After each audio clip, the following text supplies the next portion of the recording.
دوباره اول مهر شد و دغدغه رفت آمد بچه‌ها به مدرسه نگرانتون کرده؟ نگران نباشین.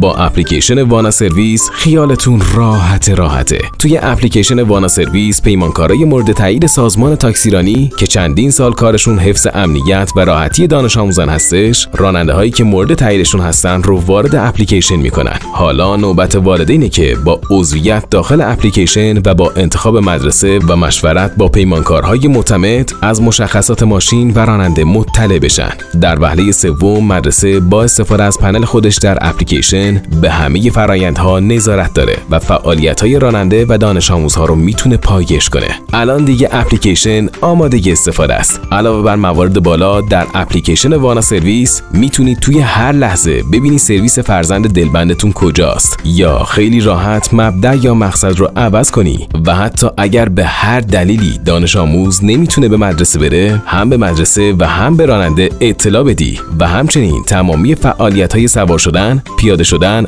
رسیدن به مبدا و مقصد به صورت خودکار بهتون اطلاع رسانی میشه. میدونم که تو هم دلت میخواد از اپلیکیشن وانا سرویس استفاده کنی. پس همین حالا به وبسایت vana.ir مراجعه کنید و یا با شماره 021 6346 7777 تماس بگیر تا کار رو شروع کنیم.